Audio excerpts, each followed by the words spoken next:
All right, so you're looking to really get under the skin of some fascinating places. That's the idea, yeah. Today, we're going to dive deep into Amsterdam in the Netherlands. That's good. We're going to be using an MSN article called 12 Best Things to Do in Amsterdam, Netherlands. Okay. It's by a writer named Jack. Got it. So what we want to do today is kind of give you like the inside track on what makes Amsterdam tick. Yeah, like a crash course almost. Yeah, exactly. This article is really interesting because it doesn't just list random things. It's more like a curated selection of like the best things that Amsterdam has to offer, especially if you're planning a city break, like a quick getaway. Long weekend kind of thing. Yeah, exactly.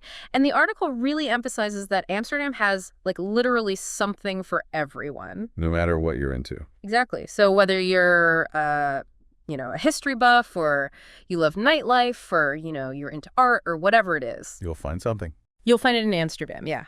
So we're going to dig into the must-see attractions, the kind of activities that cater to different interests, and also some practical information. Like opening hours and how much things cost, those kind of details. Exactly. So we're going to give you the, need-to-know info without you having to wade through, tons of travel guides. The essential nuggets. Yeah, the nuggets, exactly. Yeah.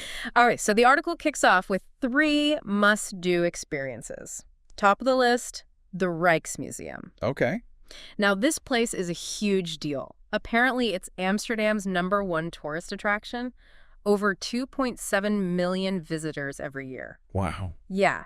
And it's not just a popular spot, it's like the National Museum of the Netherlands. So it's dedicated to Dutch art and history, specifically. You get a real sense of the country's culture there. Totally. And they've got a massive collection, over 8,000 objects spanning centuries of Dutch creativity. That's incredible. What kind of time period are we talking? You're looking at from the year 1200 all the way up to 2000. Wow, that's a pretty comprehensive scope. Yeah, it's pretty amazing. And of course, you've got some of those absolute iconic masterpieces in there. Yeah, what kind of things are we talking about? Well, I mean, you've got Rembrandt's Night Watch, Van Gogh's Wheat Field. Oh, wow, those are really famous pieces. Absolutely. But it's not just paintings. They've got the oldest and largest collection of art history books in the whole Netherlands. So it's really a center for learning about art, not just viewing it. Yeah, exactly. And practically speaking, it's open every day, 9 to 5, free for under 18s. And for adults, it's €22.50. Good to know. All right, so the second must-do is the Anne Frank house.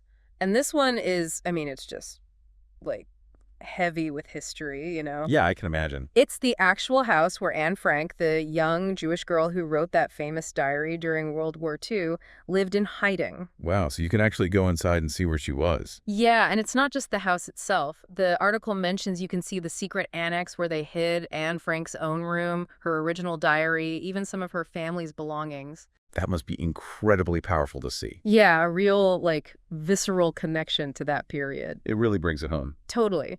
But the article makes a really important point.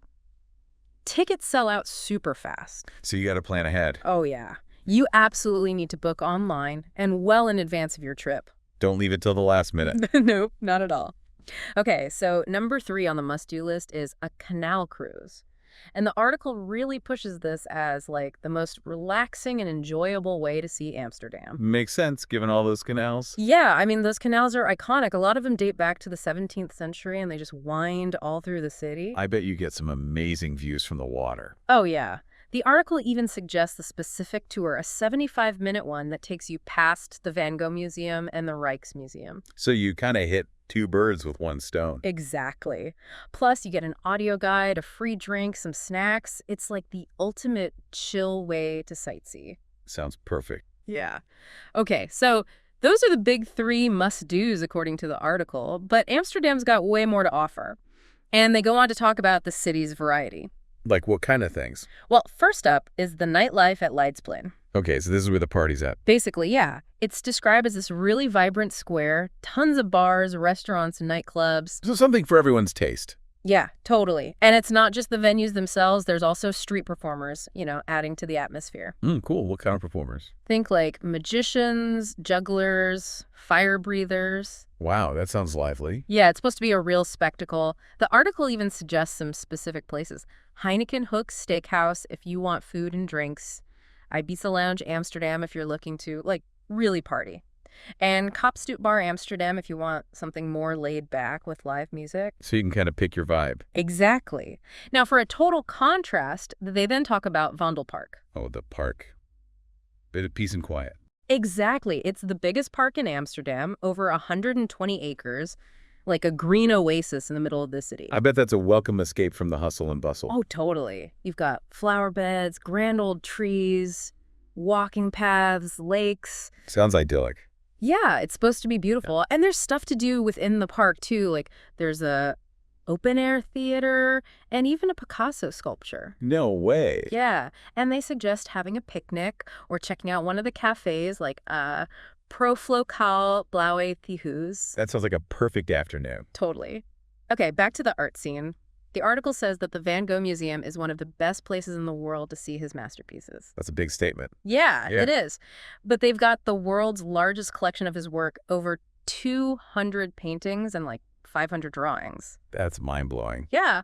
And of course, you've got all the big hitters like sunflowers, the potato eaters, wheat field under thunderclouds. Seeing those in person must be amazing. Oh, I can only imagine. And it's not just about the finished works. You can also learn about Van Gogh's life through his letters, see some of his earlier pieces. So you get the whole picture. Exactly. Plus, they have exhibitions featuring other artists who are connected to him, like Paul Gauguin. So it's like a whole world of art to explore. Totally. Now, for something completely different, we've got the Johan Cruyff Arena. Okay, so we're talking sports now. Yeah. This is the home of AFC Ajax, which is a big deal in the soccer world. Oh yeah, I've heard of them. They're the most successful soccer team in the Netherlands, 36 Eredivisie titles. Wow, that's impressive. Yeah. And they've had some legendary players like Johan Cruyff himself, Dennis Bergkamp, Luis Suarez. Those are some big names in soccer. Absolutely. The stadium itself holds over 56,000 people, and it's about 15-20 minutes from the city center. So pretty easy to get to. Yeah. They recommend buying tickets online if you want to catch a game. I bet those sell out quickly too. Oh, yeah, for sure. But if there's no game on while you're there, you can also do a stadium tour. So you can still experience the atmosphere. Exactly. Okay, now for something a little more wild, we've got the De Wallen district, better known as the red light district. Oh, okay, the infamous red light district. Yeah, but the article points out that it's not just about, that. It's actually Amsterdam's oldest district, dating back to 1385. Really? That's interesting. Yeah, and they mentioned some amazing architecture that's there, like the Oude Kerk, Amsterdam, the Basilica of St. Nicholas. I didn't realize it had those kind of historic buildings. Yeah, it's kind of a mix of things. They even suggest spending an hour or two just walking around to experience that contrast. The old and the new, side by side. Exactly. Okay, next up we're going up high to Adam Lookout, which is a 328-foot-tall observation platform. So you get a bird's eye view of the city. Exactly. 360-degree views of the historic center and the canals. It's at the top of the Adam Tower in Amsterdam North. Sounds spectacular. Yeah. It's open till 7 p.m. most days, later on weekends. Tickets are €16, 50 for adults, €10, 50 for kids. Not too bad. Nope. And for the thrill seekers, there's also Amsterdam's highest swing up there. Wow, that's an extra bonus. Yeah. Okay, now you can't talk about Amsterdam without mentioning beer. True, true. So the article highlights the Heineken experience. Of course, Heineken's a Dutch beer, right? Yeah, originated in Amsterdam in 1864. And the Heineken experience is an interactive tour through their oldest brewery. So you get to learn all about how it's made. Yeah. It's all about the history of the brand, the beer making process, and it ends with a beer tasting. Sounds fun. Yeah. 2 drinks are included in the ticket price, which is €24.95. That's pretty reasonable. Yeah, for sure.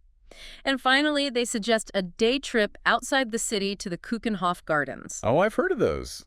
They're famous for their flowers, right? Yeah, they're known as the Garden of Europe. It's a massive place, about 40 minutes outside Amsterdam. So you need to set aside a whole day. Yeah, probably. Yeah. They've got over 7 million flowers planted there, like tulips, orchids, daffodils, roses. Wow, that must be a sight to see. Yeah, and the article says the best time to visit is in spring, especially mid-April to early May when the tulips are in full bloom.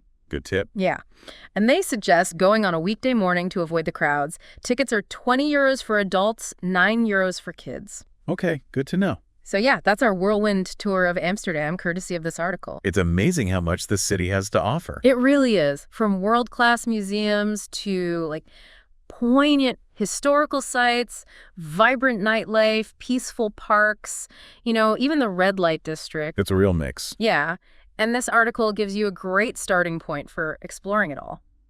So now that you've had this taste of Amsterdam, what are you most curious about? The stories within the Anne Frank house, the art of Van Gogh, the canals that shape the city.